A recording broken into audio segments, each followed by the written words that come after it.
अच्छा तो दोस्तों अस्सलाम वालेकुम, आपका वेलकम है मेरी वीडियो में एक बार फिर। और अगर आपने कल की मेरी वीडियो देखी हो तो आप लोगों को कल मैंने कहा था कि गोल्ड रिट्रेस कर सकता है आज के दिन में, और क्योंकि आज के दिन कोई न्यूज़ नहीं थी तो इसकी रिट्रेसमेंट होना इम्पॉसिबल सा था। तो इसको रिट्रेसमेंट तकरीबन 2005 से 2010 के लेवल पे लाजमी करनी चाहिए यहाँ से। इस वजह से अब ये डायरेक्टली यहाँ से नीचे ब्रेकआउट की तरफ जा रहा था, तो ये एक रिस्की ट्रेड थी। मैंने एक सिग्नल बनाया था अपने एनालिसिस के अकॉर्डिंगली, लेकिन और ग्रुप में भी दिया था, लेकिन बाद में मैंने वो सिग्नल डिलीट करवा दिया था, ख़त्म करवा दिया था, जिसकी वजह ये थी कि एक सिग्नल जो है जब रिस्की होता है तो मैं कोशिश करता हूँ कि ना दिया जाए। लेकिन पर्सनली मैंने 85 का टीपी रखा था अपने सिग्नल में, तो टीपी मेरा 85 का हिट हो गया था अल्हम्दुलिल्लाह। बेशक छोटा सा प्रॉफिट हुआ था $30-40 का, लेकिन ये है कि रिस्की और साइड में मार्केट में भी प्रॉफिट हमारा बन गया था। अच्छा, अभी राइट नाउ सिचुएशन जो बन रही है, अगर आप देखते हैं इसको वन डे की कैंडल में, तो इसकी जो एक स्ट्रॉन्ग कह सकते हैं कि ये जो ब्लू लाइन है ना, ये वाली, ये एक स्ट्रॉन्ग रेजिस्टेंस का सॉरी स्ट्रॉन्ग सपोर्ट है एक। और इसको कैंडल जो ऑलरेडी कल के दिन की कैंडल है, अगर आप कहें कि आज तो हो गया थर्सडे, मतलब रात 12 हो चुके हैं, ये जो कैंडल है ना जिसके ऊपर मैं एरो फेर रहा हूँ, ये है जनाब आपके अल्लाह भला करे पिछले दिन की कैंडल है, ट्यूसडे की।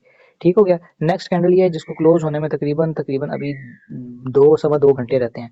अगर ये कैंडल इस एरिया से रिजेक्शन दे के हैमर टाइप बनाती है तो आप इसको बाइंग में देखेंगे। और सबसे बड़ी बात यह है कि आपने हैमर बनाते ही बाय नहीं कर लेना। हैमर बनाने के बाद एक आपने वेट करना है इस एरिया को या रीटेस्ट करने का 1990 के एरिया को, या फिर आप एक और एरिया मैंने यहाँ ड्रॉ किया 1995 का, इस एरिया को मार्केट को ब्रेक करने दीजिएगा कम अज कम 1 घंटे की कैंडल में। 1 घंटे की कैंडल अगर इस एरिया को ब्रेक करती है तो आप एक अच्छी बाय अपॉर्चुनिटी इस एरिया से पकड़ सकते हैं। और अगर आप देखें बड़े टाइम फ्रेम में, तो ये एक inverse head and shoulder pattern भी यहाँ पे फॉर्म हो रहा है। ये हो गया शोल्डर, ये हो गया हेड, और उसके बाद ये एक जो है ना दूसरा शोल्डर बनाने बनाने के बाद ये इस एरिया को ब्रेक कर सकता है। इस एरिया को ब्रेक करने के बाद 1H में आपने कम से कम देखना है। ब्रेक करने के बाद ये रीटेस्ट करेगा इस एरिया को, क्योंकि ये नेक लाइन भी इसकी यही बन रही है। रीटेस्ट करने के बाद ये आप इसकी 2005, ठीक है, अगर आप 1995 से उठाते हैं तो पहला स्टॉप होगा इसका 2005 का, और दूसरा स्टॉप इसका होगा अल्लाह भला करे आपका 2010 का। अगर आपने इसके और लंबी ट्रेड लेनी है इसमें आपने, तो आप इसमें 2020-22 भी 20 तक भी ले सकते हैं, लेकिन इस दौरान आपने अपना एसएल को ट्रेल करते जाना है। कल हाई इम्पैक्ट न्यूज़ है, कल हाई इम्पैक्ट डाटा है। अगर मैं न्यूज़ की बात करूं तो आप यहाँ पे देख सकते हैं कि फॉरेक्स फैक्ट्री में अगर हम चले जाएं और कल का डाटा अगर हम देखते हैं, तो ये तो हो गई 14-15 को अगर हम डाटा देखते हैं तो हमें देखना है यूएसडी के ऊपर कौन सी न्यूज़ हैं। तो ये 6:30 के ऊपर शाम को आपकी तकरीबन हाई इम्पैक्ट की 4 न्यूज़ हैं। अनएम्प्लॉयमेंट क्लेम है, सबसे पहले नंबर पे कॉल रिटेल सेल है, ये मंथली होगी। उसके बाद ये एम्पायर स्टेट मैन्युफैक्चरिंग इंडेक्स है, उसके बाद एक और रिटेल सेल्स मंथली है, फिर अनएम्प्लॉयमेंट क्लेम है। ठीक हो गया।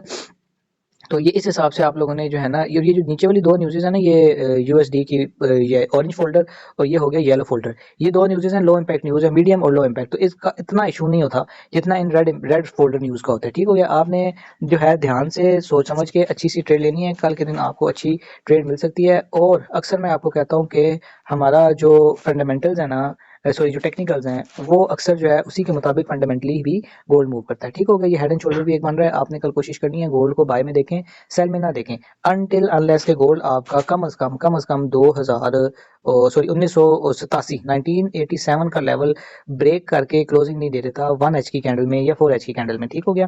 अगर इसको हम 4H में भी देखें तो इसकी कोई इस तरह की शक्ल बन रही है। ठीक है, हमने क्या करना है, हमने इस ये जो ब्लू लाइन लगी हुई है इसके ब्रेक का वेट करना है। इसके ब्रेक से पहले एंट्री थोड़ी सी रिस्की मानी जा सकती है। इसके ब्रेक के ऊपर इस एरिया पे लाइक ब्रेक के ऊपर रीटेस्ट करेगा, उसके बाद आपने टीपी पकड़ना है फॉर लॉन्ग। ठीक है।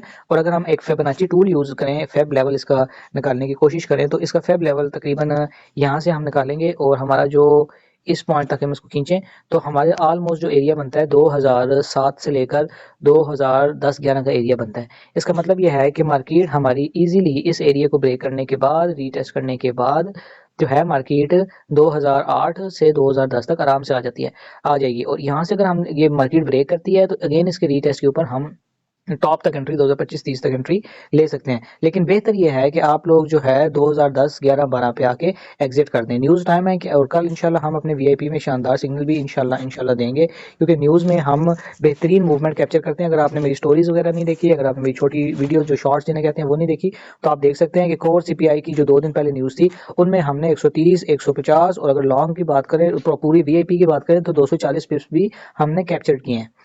तो ये थी यहाँ तक की वीडियो यहाँ तक देखने का बहुत शुक्रिया। और चैनल को लाइक सब्सक्राइब नहीं किया हुआ तो जो है लाइक और सब्सक्राइब कर दें, वीडियो को भी और लाइक कर दें। और जो है कोई आप लोगों का सवाल है तो आप कमेंट में भी पूछ सकते हैं, और मुझे पर्सनली व्हाट्सएप पे मैसेज करके या फेसबुक पे पेज पे मैसेज करके या कहीं पे भी आप पूछ सकते हैं। और अगर आप हमारे वीआईपी का हिस्सा बनना चाहते हैं, अगर आप हमारा वीआईपी ग्रुप ज्वाइन करना चाहते हैं तो मोस्ट वेलकम, आप हमारे नंबर पे मैसेज करके जो है हमारे वीआईपी का हिस्सा भी बन सकते हैं। और स्टे सेफ और स्टे सेफ रह के ट्रेड कीजिए। बहुत शुक्रिया। इंशाल्लाह नेक्स्ट वीडियो में मुलाकात होती है। अल्लाह हाफिज़।